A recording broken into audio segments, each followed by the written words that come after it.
Hey, what's up guys, and welcome back to the infamous project. Beautiful sunny day here. It actually feels like summer for once, because last week I swear it was fall already, which is way too early up here in Canada. Anybody north of the border probably knows what I'm talking about, but just thankful that I can be out here working in the sunlight. Some people would probably complain that it is too hot, and it is definitely not. Take the heat any day over the cold. But anyways, let's get into this 1991 Project Vert. So on the last video, I left off with the car actually starting. Now there is a fuel leak in the back. Again, probably one of the connectors, maybe the O-ring got too hot, you know, where the filter connection is, or, you know, maybe the return line, whatever it might be. We'll get that fuel leak sorted out. But today, I want to try and get this dash removed. This ugly, nasty, melted goo of a dash. And if I can get that out and get the rest of the ashes and charcoal out of the trunk area and the back seat area, you know, I'll hit that up with the shop vac. Then things are going to be looking pretty clean, so that we can get it checked out by the Ministry of Transportation, so we can hopefully get this title reversed so that it isn't in a position where it can never be put back on the road again. So I've got lots of positive comments about this car, and I don't blame you guys. Like, it's original paint, it's clean, it's straight, and so unfortunate, and it deserves a second chance. So hopefully we can get this thing in a position that gives the inspector enough confidence that in fact this car can be put back on the road, and we'll go from there. So I'm not going to waste any more time. You guys can see firsthand what I'm dealing with here. A lot of that windshield, so I'm going to have to be careful with the broken glass. And you know, you see the dash pad, the glove box, everything else there. Wiper switch and turn signal indicator still moves. Now again, like if we look down at the pedals, the fuse panels there, obviously all the wiring's still working because we managed to get this car started up the other day. So hopefully everything that's underneath here will be in good shape. And you know what, to replace a dash frame in a fox body and put a new dash in is really not that big of a deal. So I actually have a complete 1991 dash frame and harness. You guys remember that god-awful parts car that I got for the Project 428? That car was actually 91, and the important thing that I needed out of that car was actually the engine harness, because 91 is a 1 year only engine harness year.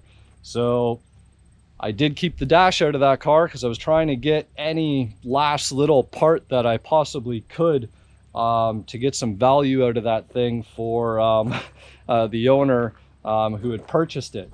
All right, so what we're going to do now is get these bolts.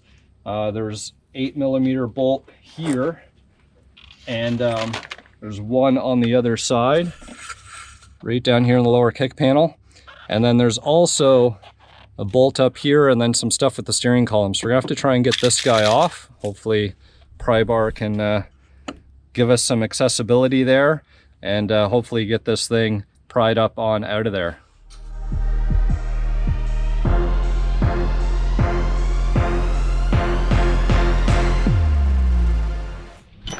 All right guys, got all our tools here.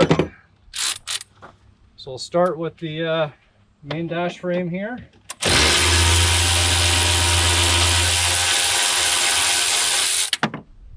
that one's good.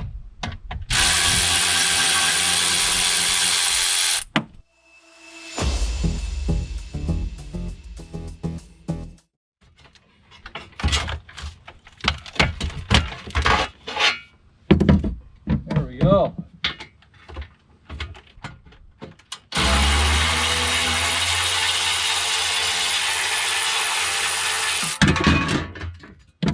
Okay.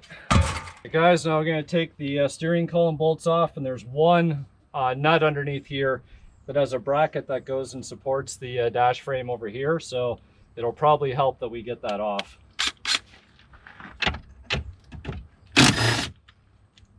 If you guys can see this bolt has this arm that's like a triangle that goes over here into this area.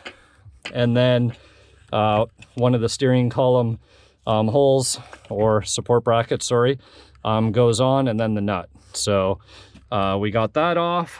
I've bent the dash frame over some here, and I'm gonna get this off as well, and then loosen this same guy off on the passenger side.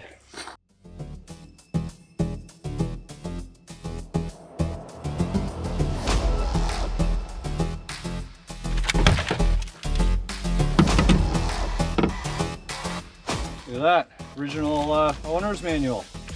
Survived. That'll be a nice piece to keep with this car.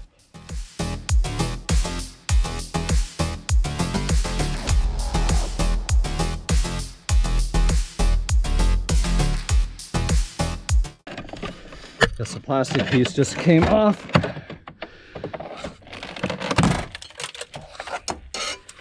I guess I had to break it. Oh, there it is. It did come off. Anyways, guess that's sort of the fun part of a burnt car, right? You get to thrash on stuff a bit more. Let's see if we can get this connector out. Oh, we can.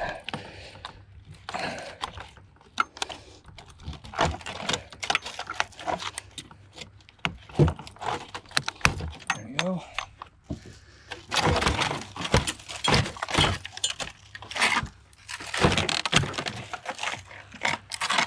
Look at that, what's left of the window switch in there.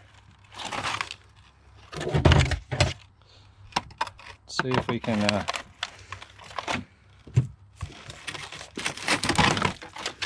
expose this some.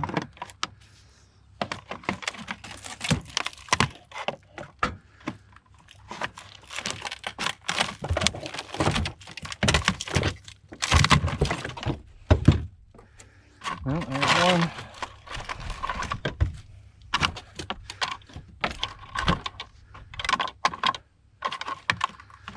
See if we can get that fog light. There we go. We're doing okay. I've pulled these right out of here because they're all melted, and gonna have to fix some of these clips up a little bit. This guy back here though, there's one screw on the back side of this that is giving me some troubles, so might have to try and cut that one out. Let's see.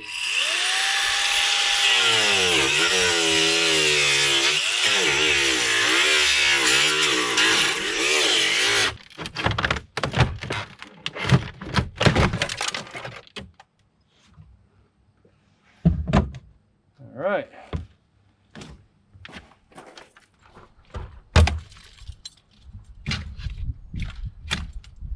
Ooh, I got it.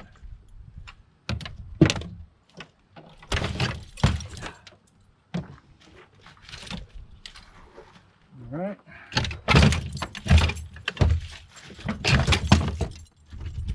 One steering column removed.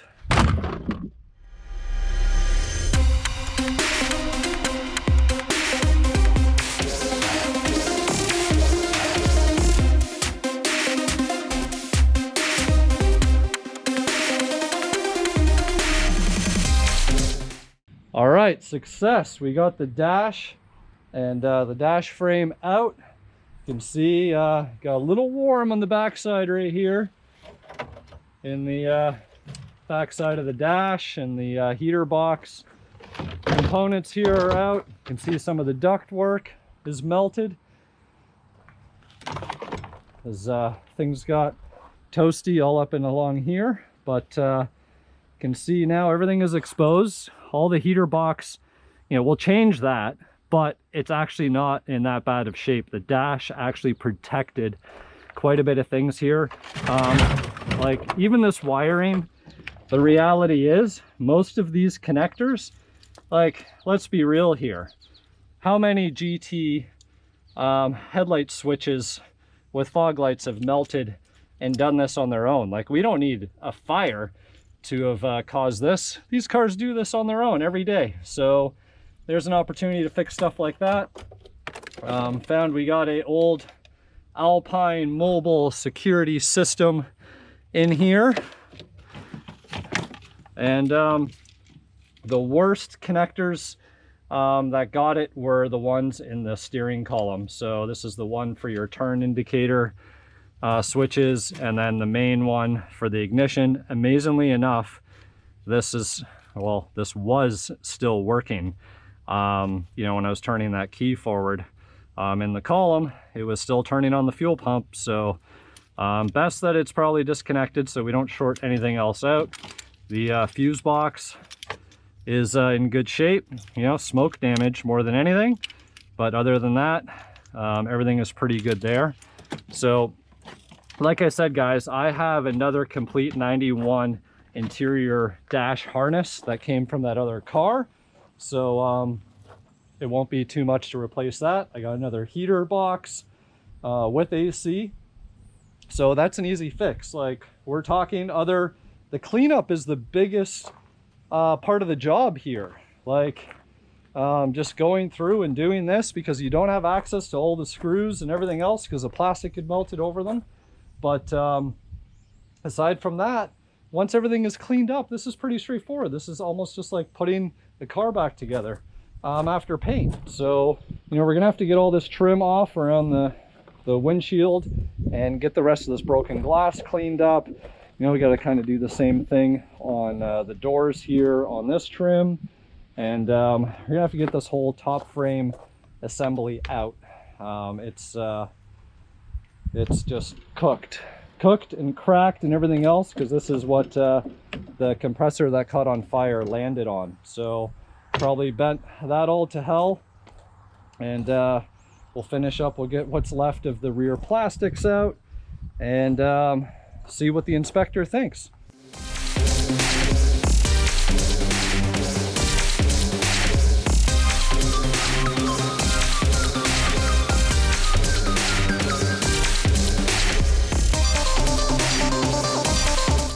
You know, right when you would want these things to break, it won't break for you. Let's see if I can get... We got one screw here, visible.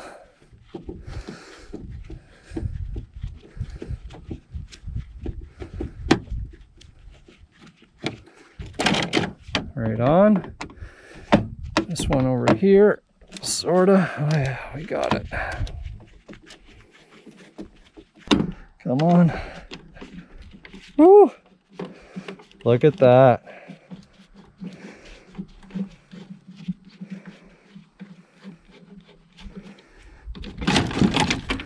Now this one,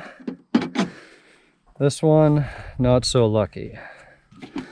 So, say, there we go. All right, guys, so that is a wrap for the second episode on Project Vert. So, got that dash out with the dash frame, steering wheel, steering column. Got the frames that the rear seats clip into in the back, as well as what was left of the back rest of the back seat, and a whole lot of vacuuming and cleaning. And this thing, if you don't look in the trunk and the top area here, if you look here, at first glance you wouldn't really think there's much wrong other than just having a clean old fox body missing a windshield. So really nice and clean under here. Really happy with the way that everything is coming along. I'm not going to touch too much more of the wiring or anything else, because it's important that the inspector can see what are the fundamentals and the foundation of the car underneath all the cosmetic stuff. So I'm going to leave the harnesses the way they are. I'm not going to start swapping anything, just making sure that, again, you can see what the state of the car actually was in, instead of the rubbles and melted plastic that was here before. that was probably making it a little difficult to make a judgment call on whether or not the car should be just branded or irreparable. Got everything cleaned out in the wiper cowl area in here. Everything looks good. Gonna have to get the remains of the windshield out. I really don't like playing around all this broken glass. No needs to cut myself unwillingly. So definitely going to get that sorted and then move along to the top frame assembly here in the back. Now I'm probably just going to remove the whole top frame assembly. It's really not that challenging, especially since all the pieces for the top, with the exception of what's left right here on this corner, this I'll probably just cut and then undo the main bolts here, take that whole frame assembly out, and then clean out that whole trunk area there, and this car is going to be pretty much cleaned up. So got to get what's left of the rear panels off. The glass is still here in the rear on this guy. Door windows are still in, so the only glass that's missing are the rear glass from the rear window. That rear shark fin on the driver's side is gone, and then of course the windshield. So, you know, there's a good list of parts that are required to put the car back together. But again, when it's this clean, you know, people would be waiting in line to get a clean car like this. You know, a lot of people deal with rust and corrosion and, you know, twisted up frames and torque boxes that are all jacked up. And here you have this almost perfect convertible sitting here. So fingers crossed. Next episode, we'll get the top frame assembly out, finish getting all the cleanup done, and maybe wipe the car down a little bit so it looks a bit more presentable. And we'll see what the inspector says. So we'll see you guys next time. Thanks for following along.